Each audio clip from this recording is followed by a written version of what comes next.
and Alex Hormozi talked about this. He said he was frustrated one day. He woke up and he got on Twitter and everybody was talking about Kylie Jenner, where she was the youngest billionaire. And then he looked at The Rock. He had $250 million tequila company. And then Conor McGregor had a $550 million Irish whiskey company. And one of the biggest things that was the aha moment was they all had this one thing in common that he didn't, is that they had a personal brand, right?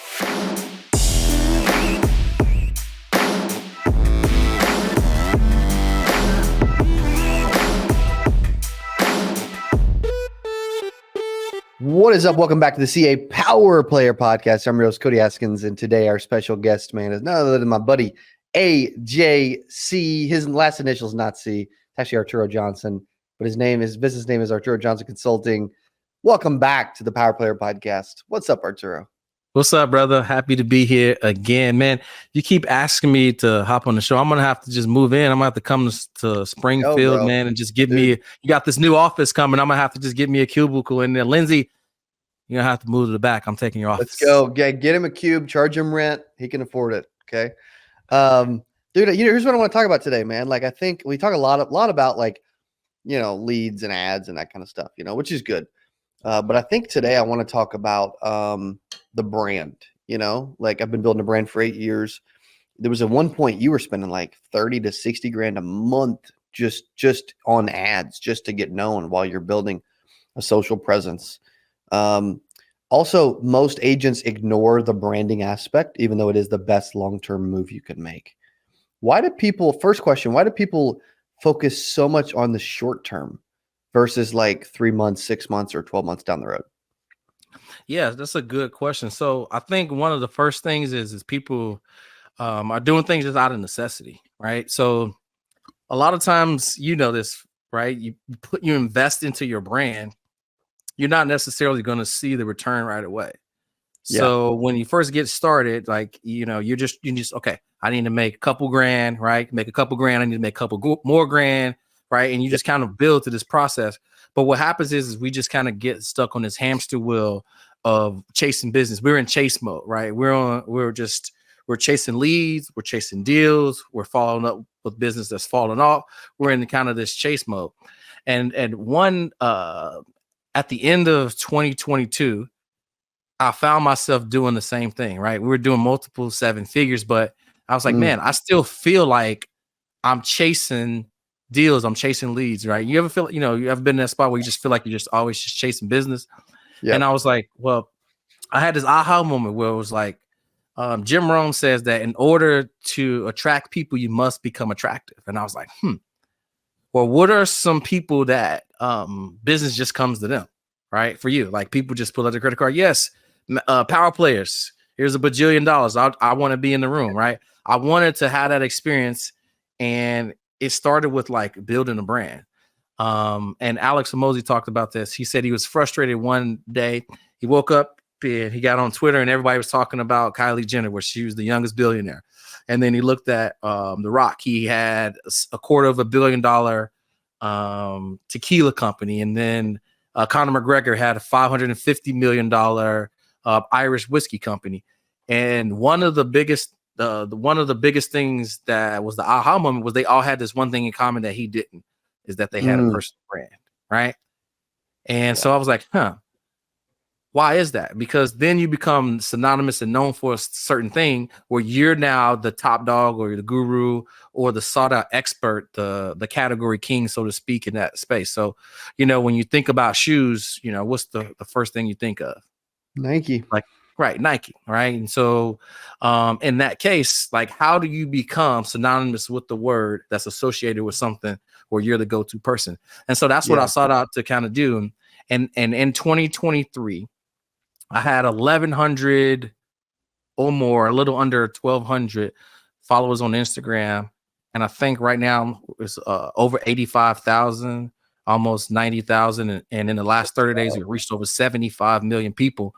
And that's just the process of kind of building a brand to be known. Now, when you go that's a long-term thing that takes some time to build, but the strategy behind that is so that you don't have to chase business and you can become a household name. So it takes a little bit to kind of get going, and you're not going to see a return really fast. But if that's the long-term strategy to get you off the hamster wheel of chasing business. Yeah, dude, so true, so good. Even this, man, even this, I don't even know if I can get it off the wall or not. Apparently not. Hit 100,000 subs in July, dude. The first 12 months of building a brand and trying to do this, first 12 months, got it all crooked now. First 12 months, 351 subscribers.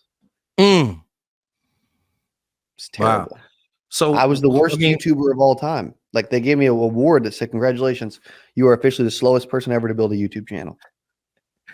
So, I mean, what's your perspective on what I just said, though? Like, why do you think it's important to build a brand? Because I know one of the things that life insurance agents miss is that, like, you're a business inside of a business, right? Yeah. And so what Correct. happens is the product that you offer, but you're an entrepreneur, you're a business owner. And the first thing that they get introduced to learn about the product or service is they get introduced to you.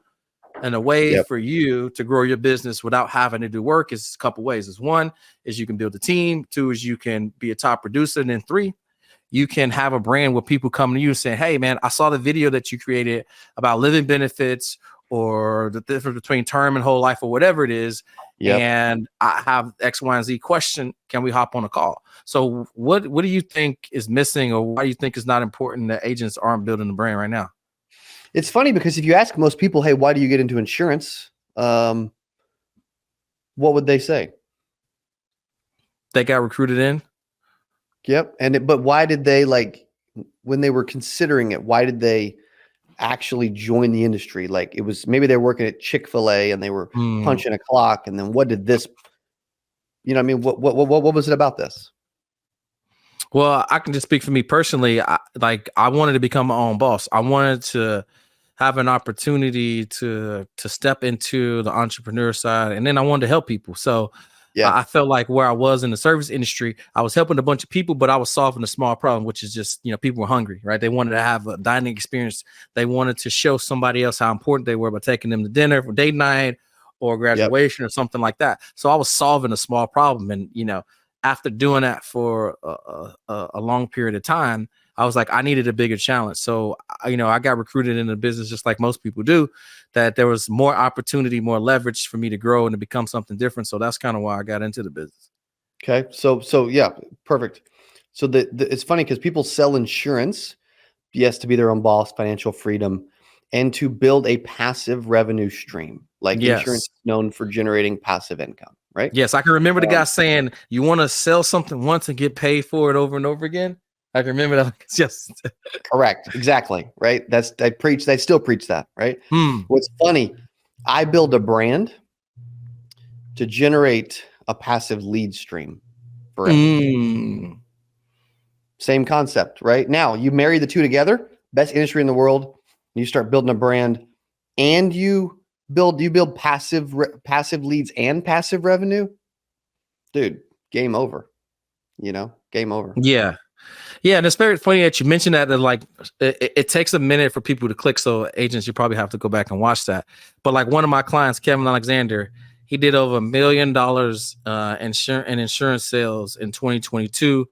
And then he's now scaling his agency, and they're at 2.4, maybe 2.8. He just like scaled back his production to about 400K. And he joined my Rainmaker Masterminds 25K for the year. But that was one of the things that he talked about, is like, I want to build a brand. I want to leverage social media to have an endless amount of leads and an endless amount of access to A players, right? Because a lot of times, you're searching job boards or word of mouth to meet people, but social media is the ultimate game changer because it's word of mouth on steroids. And it's one place where all of your ideal prospects, customers, and business partners are. What transformation have you seen from being known and being unknown? I mean, from being unknown to being known now with your brand. Like, what kind of doors and opportunity has that opened for you after building a huge brand? Yeah, it's crazy the amount of people that like everybody's goal is always to become known, like, and trusted, right? They always say, "Hey, to make sales, you're gonna be the people are gonna know, like, and trust you." Okay, cool. Well, it's hard for them to trust you if they don't know you. It's hard for them to like you if they don't know you. and it's hard for them to know you if they don't know of you, right? And so I've spent the last 8 years becoming known in the space and spending millions of dollars becoming known, because I believe it's far easier to help someone if they know who you are versus if they don't. It's like the phrase, if you try to speak to everyone, you'll end up speaking to no one, and never talk to anyone until they know you are someone, you know? And so we've lived by that mantra for the last 8 years. And now we have people every single day, hundreds of agents and agency owners around the world saying like, hey, dude, I need what you do and I need some help. And it's can't change the game. You started it out with what you talked about earlier, which was like attracting versus chasing. Most people just chase business their whole life. Like 96% of businesses don't do 7 figures in the US, right? Crazy number. And it's like, I was on the phone with the guy earlier. He's like, man, I'm doing about $500,000 and I want to get to 7 figures. He's like, can you get me there? I'm like, bro, I have 4 7-figure companies. Like, yeah, dude, I think I can turn anything into 7-figure company. You know, like there's a bunch of the average company does like 50 grand a year or something. Like, you know what I mean? It's tiny, bro. It's ridiculous, you know, and that's at least self-employed people. But if you start thinking about scaling, dude, becoming known allows you not to chase and beg for clients forever. Yeah. So funny, because I don't know, you were like off camera, so you probably didn't even hear me say that, but you said the exact same thing I just said 5 minutes ago. Did you really? That's awesome. Yes. I didn't hear it. Which is like talking to everybody, you're talking to nobody. It's like, you know, you need to be seen as an expert in the marketplace, and Correct. No better way to show up and be introduced to somebody as an expert is by having a brand. Where it's like, you know, you meet somebody, it's like, yeah, here's my book, or you meet them from stage, or you meet them where somebody else is edifying them about working with them, or whatever the case may be, where you're sharing your expertise. Like that first impressions is, you know, it stays stuck in their mind. It's like, oh, this is the guy, right? When you think about, like I said, you think about a burger, you think about McDonald's. It's like 2 patties, special sauce, lettuce, cheese, pickles on an onion on a sesame seed bun, right? Like, you know, that's what you're going to get when you go to McDonald's. Hadn't eaten McDonald's in over a decade, but again, the consistency and the name recognition and the brand that comes associated with a burger, right? It's McDonald's, right? With Nike, right? You know, you're going to get the Nike check, the swoosh sign. So I think that life insurance agents kind of hide behind the veil of the IMO and lead with, we've been doing this for 116 years and and they kind of go into all of that. But at the end of the day, like the prospect, they don't care about that. The only thing they want to know is this going to help protect my family in the event that something happens? And if you can say, you know what, I believe 3 things. I believe that one day everybody's going to pass away. I believe that no family should have to mourn 2 deaths. They shouldn't have to mourn a physical death and a financial one. And I believe that if every person has a duty and a right to put their family in a better position, because the Bible says to leave an inheritance to your children's children. And that right there is your personal belief. So when you lead with something like that, and you go to talk about, is that something that you align with and believe, that goes a part of your brand, because that's your core values. If more insurance people led with something like that, it probably can make a bunch more sales. You know what I mean? Dude, I love talking about this topic. I think there's a lot of power in it. I think it's something people need to specifically start to lean on. If they want to reach out from what they've heard here today and learn more from you, what should they do? Yeah, they can just go follow me on Instagram at Arturo Johnson Consulting. I put out a ton of valuable training, actionable steps, and entertaining content about my journey as I'm growing my business to 8 figures, and how we're doing some amazing things. How you and I and Coach Bird and John Wetmore collaborating for this Rainmaker Live event we're doing at the first of the year, and all the other things that are going on where we're trying to help serve and build up the insurance business, the business that we love, the business that gave us the opportunity to become who we are. And now we're just trying to get back to it. So if anybody wants to connect and follow me, you can go to Arturo Johnson. We can go to @Arturo Johnson Consulting on Instagram. Boom. I love it, dude. Appreciate you coming back. Thanks for being back on the podcast. All right. God bless. Thanks, brother. God bless you guys too, man. Appreciate you watching and joining. Thanks for listening to Power Player Podcast, and we'll see you on the next episode. Adios. Hey, if you enjoyed this, I got another one you're going to love. It's right there. Click on it. See you in there.